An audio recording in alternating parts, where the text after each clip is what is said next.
Primero yo te diría que Emilio Lozoya llega a la dirección de Petróleos Mexicanos con muchos compromisos ya con grupos privados, con los cuales él había sido gestor en distintas ocasiones.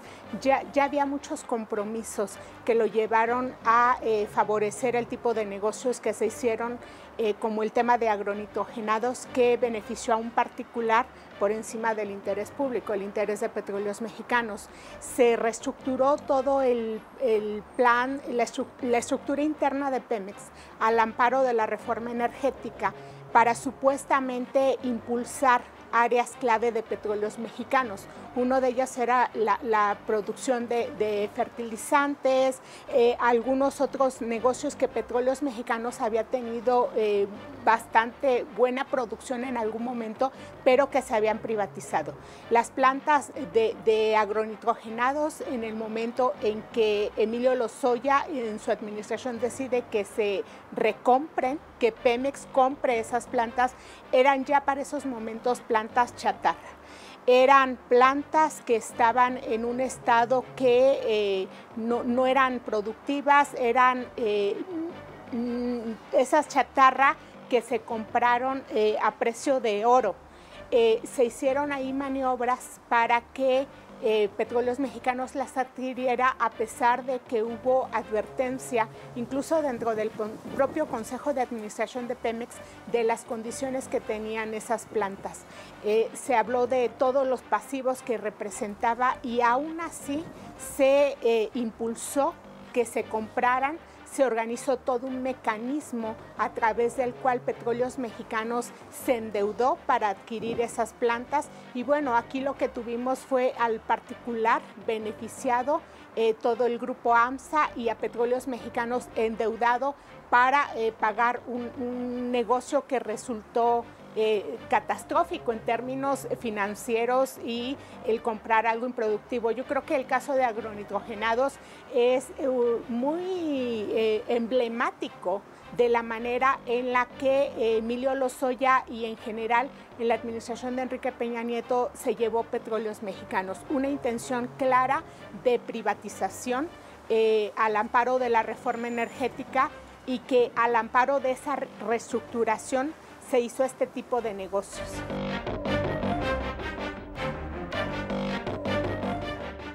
Están las investigaciones, hay investigaciones por distintas áreas, a nivel internacional incluso, que hablan de supuestos beneficios que pudo haber tenido Emilio Lozoya, pero esto tiene que ver con una manera de beneficiar a grupos empresariales en un esquema que era muy similar a todo lo que llevó el modelo de Odebrecht.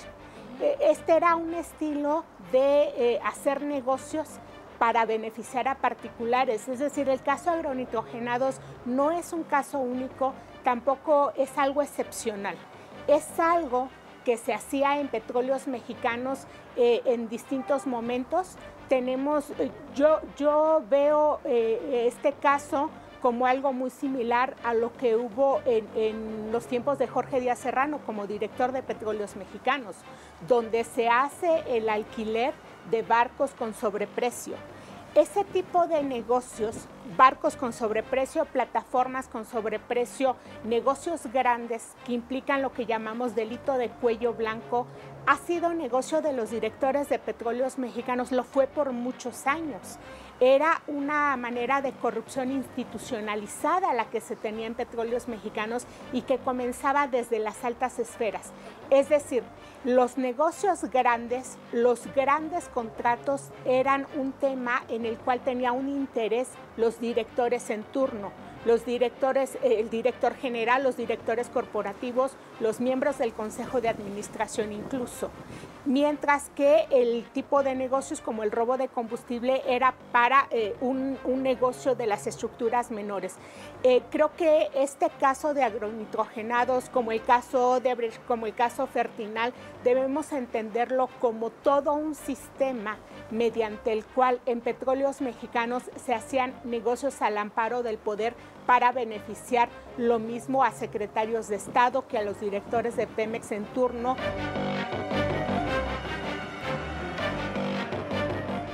Sí, y hay indicios de la Unidad de Inteligencia Financiera de cómo a través de empresas creadas en paraísos fiscales, que es además un mecanismo mediante el cual se triangula la compra de agronitrogenados y de Fertinal, que son compras muy similares, el que se hiciera este tipo de operaciones tenía la finalidad primero de ocultar el tipo de operaciones que estaba haciendo Petróleos Mexicanos, que no se fiscalizaran, porque recordemos que el tipo de operaciones hechas en el extranjero y sobre todo en paraísos fiscales con empresas recién creadas, muchas empresas de portafolio tienen como finalidad que nadie escrute lo que se está moviendo ahí, ni el dinero ni el tipo de transacciones. El caso de agronitrogenados y de Fertinal se hicieron mediante triangulaciones en paraísos fiscales a través de empresas de portafolios, y en algún punto de enlace entre estos dos casos está los movimientos financieros que se hicieron precisamente a través de empresas constituidas en paraísos fiscales, y que es donde se vincula el caso Odebrecht y el caso agronitrogenados, y que tienen como elemento en común a Emilio Lozoya. Entonces, esto también tiene que ver con el perfil del propio Lozoya.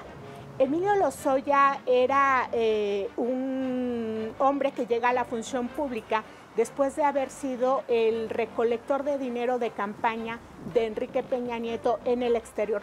Pero Emilio Lozoya tenía otra particularidad. Él operaba fondos de inversión y sabía cómo operaban las empresas en paraísos fiscales, cómo se hacía ese tipo de movimientos financieros. Digamos que ese era su fuerte.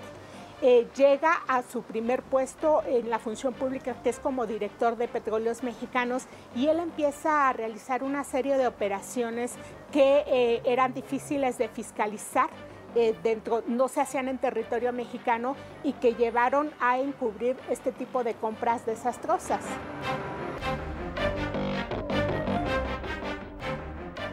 Recordemos que en Petróleos Mexicanos ya se tendría el antecedente de que operaba un Pemex paralelo en el exterior, el Pemex Internacional se le ha denominado. ¿Qué características tenía el Pemex Internacional? Bueno, era una serie de empresas creadas bajo la figura de empresas privadas y en el exterior. ¿Qué significaba esto? Bueno, primero, que no rendían cuentas, que el capital que se recibía y que se recibió desde que se empezaron a constituir a finales de los años 90, empezaron a manejar dinero del cual no se rindió cuentas jamás. Cuando la Auditoría Superior de la Federación trató de ir a fondo en algunas auditorías, se vio muy limitada precisamente por este carácter de empresas privadas que las blindaban y sobre todo constituidas en paraísos fiscales. Cuando Emilio Lozoya opera este tipo de compras y los funcionarios que participaron en estas compras lo hicieron ya sabiendo que si creaban empresas en paraísos fiscales no serían fiscalizadas. Se hacen las triangulaciones, se crean empresas ex profeso para que sean estas las que compren la planta de agronitrogenados y que compren Fertinal, y entonces ya no puedan fiscalizarse en territorio mexicano. Es decir, había toda, yo lo calificaría como una alevosía para encubrir este tipo de operaciones que por supuesto que eran cuestionables, y incluso se advirtió dentro del Consejo de Administración de Pemex en sus distintas reuniones que Pemex no debía comprar estas plantas.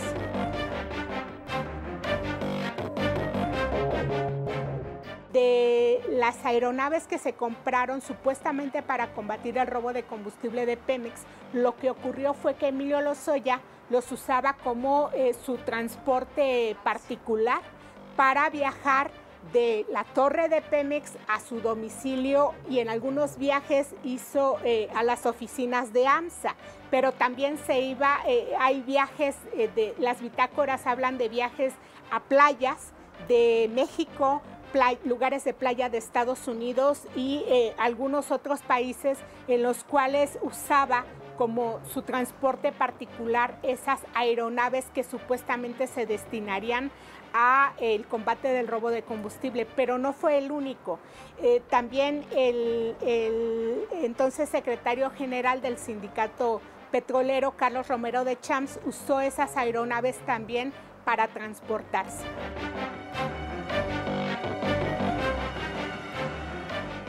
Es importante hablar de la frivolidad de Emilio Lozoya en Petróleos Mexicanos porque él acostumbraba tener un estilo de vida bastante frívolo desde antes de su llegada a la función pública.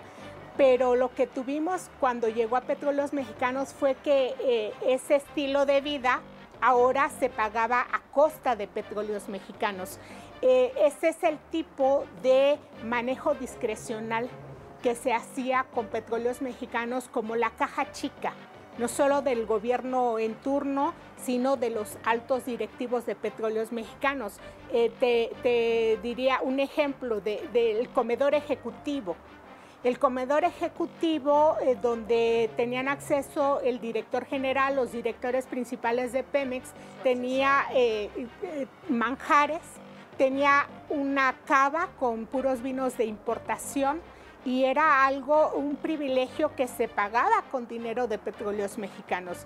Era el tipo de vida, de lujos, de excesos en los cuales se gastaba el dinero de todos los mexicanos.